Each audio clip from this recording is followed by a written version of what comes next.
جی جیسے شادی میں ہوتے ہیں نا کہ ہم لوگ جن کو دعوت دیتے ہیں تو بہت سارے لوگ ہیں جو صحیح طریقے سے مال جو ہے earn نہیں کرتے ہیں، تو ہم ان کو بھی دعوت دیتے ہیں، تو وہ ساتھ میں وہ جو ہے تحفہ لے کے آتے ہیں، تو ان کی تحفوں کو کیا ہم استعمال کر سکتے ہیں یا پھر ہم کسی جائز جگہ دے دینا؟ جی ٹھیک ہے، سوال واضح ہے۔ شادی میں جو لوگ تحفہ لے کر کے آتے ہیں اور وہ ناجائز طریقوں سے بھی مال کماتے ہیں، تو کیا جی ان کا تحفہ قبول کریں یا نہ قبول کریں؟ آپ ان کا تحفہ بالکل قبول کریں، جی کیونکہ ان کا جو سارا مال ہوتا ہے وہ ناجائز اور حرام نہیں ہوتا ہے۔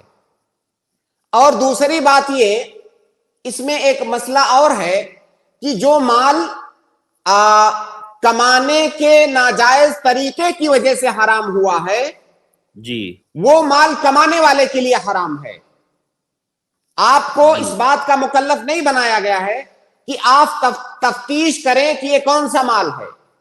آپ اس کو جی حلال مال پر ہی محمول کریں گے، الا یہ کہ آپ کو یہ پتا ہو کہ یہ فلاں مال جو لایا ہے یہ فلاں سے چوری کر کے لایا ہے، یہ چوری کا مال ہے جو مجھے دے رہا ہے، تب نہیں لیں گے۔ لیکن جی وہ آدمی جائز تجارت بھی کرتا ہے، اس کے اندر ناجائز چیزیں بھی شامل ہیں، تو ضروری تھوڑی ہے کہ جو مال آپ کو دے رہا ہے وہی والا ناجائز ہے۔ اس کی بالکل سب سے واضح اور سب سے بڑی دلیل یہ ہے کہ مدینہ کی یہودی سود کے اندر لت پت تھے بالکل۔ جی یہودیوں کے بارے میں معروف ہے سود کا سب سے زیادہ کاروبار یہودیوں کے ہاں ہوتا تھا، اور اس موجودہ زمانے میں بھی سود کا جو پورا سسٹم ہے پوری دنیا میں جو جی ہے اس کی قیادت یہودی کرتے ہیں، سب یہی جانتے ہیں، کرتے کوئی ڈھکی چھپی بات نہیں ہے۔ بالکل تو بالکل اللہ کے نبی صلی اللہ علیہ وسلم کو مدینہ کے یہودی ہدیہ دیتے تھے اور آپ قبول کرتے تھے، یہاں تک کہ اللہ کے نبی صلی اللہ علیہ وسلم نے کھانے کی چیز قبول کی اور آپ نے کھایا، اس کے اندر زہر ملا ہوا تھا، اس زہر کا اثر بھی اللہ کے نبی صلی اللہ علیہ وسلم پر ہوا۔ تو مدینہ کے یہودی سودی کاروبار کرتے تھے، اس کے بعد اللہ کے نبی صلی اللہ علیہ وسلم نے ان سے ہدیہ قبول کیا۔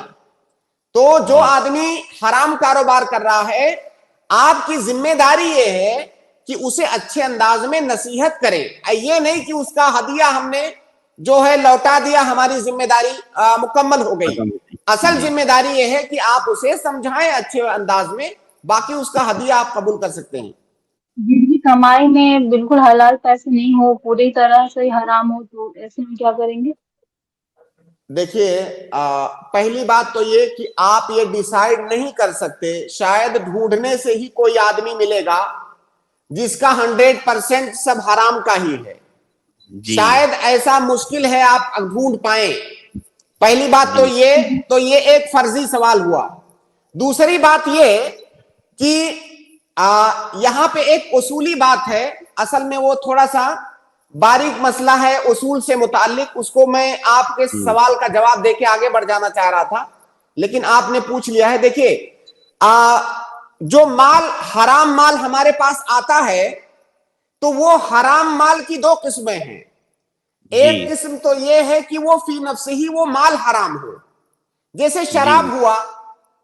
یا اور بھی جو چیزیں کھانا حرام ہے، خنزیر کا گوشت ہوا، نعوذ باللہ من ذالک، جی وہ مال فی نفسہ ہی حرام ہے۔ تو وہ مال اگر آپ کو کوئی دے رہا ہے تب تو اس کا لینا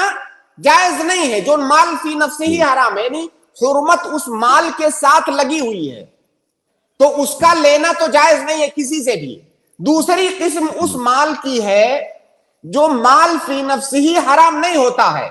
بلکہ وہ حرام لکسبہ فقہا اس کو کہتے ہیں، یعنی وہ مال اصلاً تو حلال ہے لیکن اس کے حاصل کرنے کا جو طریقہ ہے اس طریقے کی وجہ سے وہ حرام ہو گیا ہے۔ حرام ہو گیا جیسے روپیہ ہے، یہ نوٹ کے اندر تو حرمت نہیں چپکی ہوئی ہے، اسی نوٹ کو آپ کما کر کے لائیں تو حلال ہے، اسی نوٹ کو سیم نوٹ کو آپ چرا کر کے لاتے تو حرام ہوتا۔ حرام ہوتا جی تو یہاں پہ حرمت اس مال میں چپکی نہیں ہوئی نہیں ہے۔ تو اگر کوئی حرام مال آپ کے پاس آتا ہے حرام طریقے سے، یعنی طریقے کی وجہ سے وہ حرام ہوا ہے، تو پھر اس کی دو قسمیں ہیں۔ ایک قسم یہ ہے کہ جس کے پاس سے آیا ہے آپ کے پاس، اس کی رضامندی کے بغیر آیا ہے، جیسے آپ نے چرایا ہے، کسی سے زبردستی آپ نے چھین لیا ہے، کسی کے مال میں خیانت کر کے آپ نے زبردستی حاصل کر لیا ہے، یعنی سامنے والے کی رضامندی شامل نہیں ہے، ایسی صورت میں وہ جو مال ہے اس کا ضروری ہے کہ جس کا مال آپ نے لیا ہے اس کو لوٹائیں۔ اگر آپ کسی اور کو دیں تو اس اور کے لیے جائز نہیں ہوگا کہ وہ لے، اگر اس کو پتا ہے کہ فلاں سے لے کر کے آیا ہے زبردستی ہے تو اس کے لیے جائز نہیں ہوگا کہ اس مال کو قبول کرے، کیونکہ اسے پتا ہے کہ مال فلانے کا ہے، ٹھیک ہے۔ دوسری صورت یہ ہے کہ آپ نے حرام طریقے سے تو کمایا ہے، لیکن جس آدمی نے آپ کو دیا ہے اس نے اپنی رضامندی سے دیا ہے، جیسے کہ سود کا پیسہ ہوتا ہے، بینک سے آپ زبردستی تھوڑی لیتے ہو، بینک باقاعدہ آپ کے ساتھ اس حرام کام میں شریک ہوتا ہے، اپنی رضامندی سے دیتا ہے۔ آپ کسی سے رشوت لیتے ہو تو رشوت دینے والا عام طور سے وہ رشوت دینے والا راضی ہوتا ہے، ایسا بھی ہو سکتا ہے راضی نہ ہو، لیکن عام طور سے راضی ہوتا ہے۔ تو ایسی صورت میں وہ جو مال ہے وہ اس کو لوٹائیں گے نہیں جس سے لیے ہیں، بلکہ وہ جو مال ہے وہ مال لینے والے کے لیے حلال نہیں ہوگا، باقی وہ کسی کو بھی دے سکتا ہے، رفاہ عامہ میں خرچ کر دے، کسی ضرورت مند کو دے دے، تو وہ مال صرف کمانے والے کے لیے حرام ہے، دوسروں کے لیے ایسا اس لیے